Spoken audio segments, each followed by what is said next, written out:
Welcome to west Godavari అమ్మమ్మ వంటల video అండి.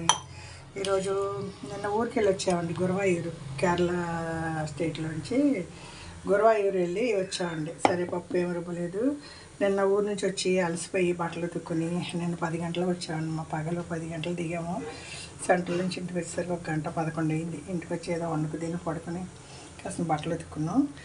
నిన్న ఏదో చిన్న ఇంట్లో కూరగాయలు ఉంటే దోసకాయ తీసి పెట్టారు. దోసకాయ టమాటా అవతల వచ్చేసి సొరకాయ అవుతుందండి. సొరకాయ బీరకాయ రోజు తినాలంట. సరే సొరకాయని పాలు పోసి ఎగిరేసి దోసకాయనండి ఉల్లిపాయ పచ్చిమిరకాయ టమాటా వేసి మనకు బాగా తెలుసండి ఆ కూర. ఉప్పు కారం పోసి పన్నీ వేసి కడిగి పెట్టి కొంచెంసేపు ఉన్నాక కొంచెం వాటర్ వేసండి. దోసకాయ పులుసు రెడీ అయిపోయింది. ఈలోపు కాసిన బట్టలు కొంచెం తినేసి ఎక్కడ వాళ్ళు అక్కడ కాసేపు పడుకున్నాం. మా పెద్దమ్మాయి వాళ్ళ ఇంటికి వెళ్ళిపోయారు. స్టేషన్ నుంచి వాళ్ళ ఇంటికి వెళ్ళిపోయారు. సరే పిండి రుబ్బలేదు అంటే అడుగునండి. రాత్రి ఊరు నుంచి వచ్చిన పెసరపప్పు వచ్చింది ఊరు నుంచి. సరే మా ఇద్దరికే కదా చిన్న గ్లాస్ నానబెట్టాను. పొద్దున్నే అల్లం పచ్చిమిరకాయ కరివేపాకు కొంచెం జీలకర్ర వేసి మిక్సీ పెట్టానండి. పెసరట్లు మీరు షుగర్ పేషెంట్ లేదండి, బియ్యం పిండి వేసి మినపట్లే కాకుండా ఇట్లా పెసరట్టు తింటే ప్రోటీన్ ఉంటుందండి, షుగర్ పెరగదండి. ఈ పెసరట్టు బెస్ట్ అండి షుగర్ పేషెంట్లకి. అవతల ఈరోజు నేను బ్రేక్ఫాస్ట్ ఏం చేస్తానంటే మజ్జిగలో సొంటి వేసుకున్నాను. సొంటి జీలకర్ర పొడి ధనియాల పొడి పట్టి పెట్టుకున్నాను. అది వేసుకుని తాగితే అంటే కొంచెం పొట్టలో B12 ఇదంతా పోతుందండి. మన కరోనా టైంలో మనకి మెడిసిన్ అంతా ఎక్కిస్తారండి. స్టీరాయిడ్స్ అన్నీ ఎక్కించడం వల్ల కరోనా బ్యాక్టీరియాతో పాటు మంచి బ్యాక్టీరియా కూడా పోయినాయి అంట. దాంతో జుట్టు అంతా ఊడిపోయి నా హెల్త్ ఇష్యూస్ వచ్చేసాయి. తర్వాత ఒక ఆయుర్వేదం డాక్టర్ గారు చెప్పారు, మజ్జిగలో పొద్దుటే పరగడుపున రాత్రి అండి 1 కప్పు పెరుగులో 4 కప్పులు వాటర్ వేసుకోవాలండి. వాటర్ వేసి మజ్జిగ చేసి మూత పెట్టి ఫ్రిడ్జ్లో పెట్టకూడదు, ఓపెన్గా పెట్టేసి అది కొంచెం పులవాలండి. పొద్దుటే కొంచెం సొంటి ధనియాలు జీలకర్ర పొడి వేసుకుని తాగితే బాగుందండి. అప్పుడప్పుడు నేను త్రిఫల సూర్ణం కూడా వేసుకుంటా. అట్లా తాగితే అండి 4 గ్లాసులు మజ్జిగ తాగితే ఇంకేం తినబుద్ధి తీయట్లేదు. ఒక 2 అవర్స్ ఆగి ఏమైనా దోసకాయ అన్నా లేదంటే ఇట్లా పుచ్చకాయ అన్నా లేదంటే కీర దోసకాయ క్యారెట్ మిక్సీలు వేసి తాగితే పొట్ట క్లీన్గా ఉంటుందండి. గుడ్ బ్యాక్టీరియా బాగా వృద్ధి అవుతుంది. డైజెస్ట్ సిస్టమ్ బాగుంటుందండి. నాకు ముందు హెయిర్ లాస్ అయిపోయింది, జుట్టు ముందంతా బాగా పలచపడిపోయింది. సరే దానికి కారణం B12 అండి. దానికి పొద్దుటే మజ్జిగలో సొంటి అన్నీ వేసుకుని తాగుతున్నా. బాగుంది, టేస్ట్గా ఉంది. ట్రెడిషనల్గా తింటున్నా కానీ కాఫీ మానేసా. బాగా తాగాలనిపిస్తే మధ్యాహ్నం ఒక 4 గంటలకి ఏదో ఒక టీ పెట్టుకుని చక్కెర లేకుండా తాగుతున్నా. ఈరోజు బీరకాయ ఒకటి ఉందండి. అంటే ఒకటి ఉందంటే ఒకటే తెచ్చారు, ఇద్దరమే కదండి. ఒక బీరకాయ తీసుకొచ్చారు. ఇదండి ఆకుకూర ఫ్రెష్గా ఉంది. దీన్ని ఏం చేశాను నేను బాగా కడిగేసి 1కి 4 సార్లు ఒక 2 టమాటాలు, ఒక ఉల్లిపాయ, 4 పచ్చిమిరకాయలు, ఉప్పు పసుపు వేసాను. ఎందుకంటే చింతపండు ఆకుకూరలు వేస్తే మీకు ఆకుకూర బేసి కొద్దిగా ఉడకదు. దాంట్లో చిన్న గిన్నెలు వేసి చింతపండు పెట్టానండి. ఇంకేం లేదు, దీని మీద వేసి కరివేపాకు తాలింపు దినుసులు వేసి తాలింపు వేసుకుంటే ఆకుకూర పులుసు రెడీ అండి. ఇంకా ఇది చల్లారాలి. ఉడికిపోయింది. లో ఫ్లేమ్ పెట్టి ఉడికించాను. చక్కగా ఉడికింది. మంచి తోటకూర ఫ్రెష్గా ఉంది. కోసేటప్పుడే బాగుంది. ఎగిరేద్దామంటే మా వారు మెదపమన్నారు. సరే మెదుపుదామని పెట్టేసా. సరే అండి, ఇది బీరకాయ చెక్కు తీసి ఉల్లిపాయ పచ్చిమిరకాయ వేసి దాన్ని ఎగిరేద్దామండి. ఏం లేదండి, రోజు బీరకాయలు సొరకాయలు తింటే పొట్ట బాగుంటుంది. డైజెషన్ మనకి రెస్పిరేషన్ అది ఎంత ఆక్సిజన్ ఎంత ముఖ్యమో అలాగే డైజెస్ట్ సిస్టమ్ అంతా బాగుండాలండి. తిన్నది బాగా అరగాలి, ఫ్రీ మోషన్ అవ్వాలి. తర్వాత వచ్చేసి చాలామంది చెప్తున్నారండి కిడ్నీ ట్రబుల్ వాళ్ళు కూడా సొరకాయలు దోసకాయలే సజెస్ట్ చేస్తున్నారు. కిడ్నీలు బాగా పనిచేస్తాయి అంటండి. దీంట్లో వాటర్ ఎక్కువ ఉంటుందండి. మన కిడ్నీ ట్రబుల్ వాళ్ళకి కూడా సొరకాయ ఎగురు పెట్టమంటున్నారు.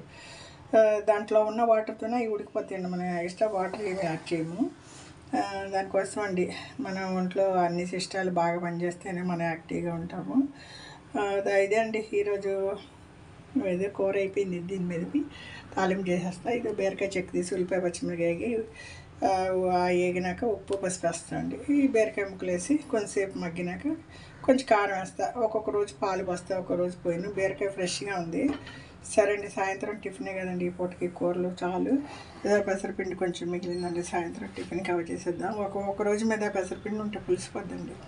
సరే, టిఫిన్లు అయిపోయినాయి కదా, ఇది తుడిచిపెట్టి ఫ్రిడ్జ్లో పెట్టేద్దామండి. కాయలు మీరు ఇట్లా కమలాకాయలు రోజు తింటండి నిద్ర పడుతుందండి. సాయంత్రం ఒక 5 గంటలకి ఒక గ్లాస్ కమలా జ్యూస్ తాగారంటే మంచి నిద్ర పడుతుందండి.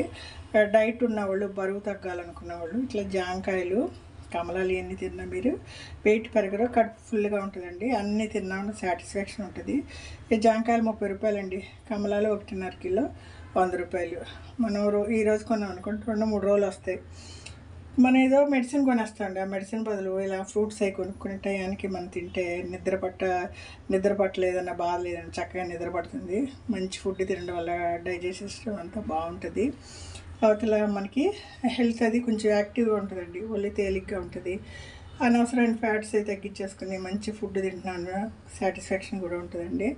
ఇది వెస్ట్ గోదావరి అమ్మమ్మ వంటల వీడియో అండి. నిన్న గురువాయూరు వెళ్ళొచ్చాం కదండి, అక్కడ చాలా అండి అసలు జన్మ ధన్యం అయిపోయింది అనుకున్నా అండి. కృష్ణుడు పూజించిన విగ్రహాన్ని మళ్ళీ అది కృష్ణుడు యుగాంతం అయిపోయినాక అది ఆ ఊరికి కొట్టుకొచ్చిందంటండి. అక్కడ గురు భగవానుడు వాయు భగవానుడు కలిసి గురువాయూరు అనే పేరు పెట్టి ఆ ఊరికి అక్కడ గుడిని స్థాపించారంటండి. దేవతలకి ఇంజనీర్ ఉంటారు కదండి, విశ్వకర్మ ఎవరో ఆయనతో కట్టించారంట. గుడి లోపలికి వెళ్తే అండి ఏంటో ఆ వైబ్రేషన్ అండి అంత బాగుంది. ఒక పెద్ద గంగాళ నిండా గురువింద పూసలు వేసారు. ఆ గురువింద పూసలు చూసి అందరూ చిల్లర డబ్బులు వేసి గురువింద పూసలు అట్లా 3 దోశలు ఎత్తి మళ్ళీ అక్కడే ఆ బైసీన్లో వేస్తున్నారండి. వాళ్ళ కష్టాలు ఏదో తీర్చుకుంటున్నారు. అక్కడ కాళ్ళు చేతులు చిన్న చిన్న బొమ్మలుగా చేసి పెట్టారు. మనకేమైనా ఒంట్లో ఏమైనా తేడా ఉంటే ఆ చిన్న బొమ్మను పట్టుకుని మన అనారోగ్యం, ఇప్పుడు సపోజ్ కాళ్ళ నొప్పులు అనుకోండి, కాళ్ళున్న 2 కాళ్ళున్న చిన్న విగ్రహం ఉంటుంది, అది తీసి మనకి తల మీద పెట్టుకుని మన కష్టం పోవాలని చెప్పి అక్కడ ఉండేలో ఏదో కానుకలేసి దేవునికండి అనారోగ్యాలను తొలగించేది దేవుడు కూడానండి. పిల్లలు లేని వాళ్ళకి పుత్ర ప్రాప్తిస్తారండి, మగపిల్లలు పుడతారు. అక్కడ తీసుకొచ్చిన పిల్లలందరూ మగపిల్లలే. చూస్తే అందరికీ చిన్న చిన్న పంచెలు కట్టి గుడి లోపల తీసుకెళ్తున్నారు. మా బుడ్డోడికి కూడా చిన్న పంచె కట్ట. మగవాళ్ళందరూ పంచేసుకోవాలండి, చొక్కా వేసుకోకూడదు. ఆడవాళ్ళు ట్రెడిషనల్ డ్రెస్. ముందుగా టికెట్ తీసుకుంటే ఈజీ అండి, ఫ్రీ బాగా వెళ్ళి రావచ్చు. మీరు అదే అప్పుడప్పుడు వెళ్ళారంటే కొంచెం లేట్ అవుద్ది, పసిపిల్లలతో వెళ్ళేటప్పుడు అంతసేపు వెయిట్ చేయలేం కదండి. మేము ఆన్లైన్లో ముందే టికెట్ తీసుకున్నాం. చెన్నై నుంచి త్రిశూల్ వెళ్ళి అక్కడ నుంచి గురువాయూరు ట్యాక్సీ పెట్టుకుని వెళ్ళామండి. అక్కడ ట్యాక్సీ అబ్బాయికి నెంబర్ తీసుకుని అక్కడ రూమ్లో ఉండి ఫ్రెష్ అయ్యి గుడిలో చూసి మరి సాయంత్రం కాసేపు పడుకుని మళ్ళీ గుడి చూసి మళ్ళీ ఆ అబ్బాయిని పిలిస్తే 9 గంటలకు వచ్చాడు. నైట్ 12 గంటలకు ట్రైన్ పట్టుకుని నిన్న 10 గంటలకి సెంటర్లో దిగామండి. ఇంటికి వచ్చి ఎక్కడ పనులు అక్కడే. సరే, ఈరోజు వంట సింపుల్గానే అయిపోయిందండి. బీరకాయ కూర వండేస్తున్నా. సో ఇది మెదిపేస్తా, అన్నం కడిగి పెట్టేసా. ఇంకా కాసిన బట్టలు ఉన్నాయండి, బెడ్షీట్లు అవి మిషన్లు వేసా. ఇది వెస్ట్ గోదావరి అమ్మమ్మ వంటల వీడియో అండి. ఫ్రూట్స్ కొని పెట్టుకున్నాం అనుకోండి, మనకు ఆకలేసినప్పుడు ఏదో ఒకటి తింటుంటే కొంచెం కడుపు దిమ్ముగా ఉంటుంది, హెల్తీగా కూడా ఉంటుందండి.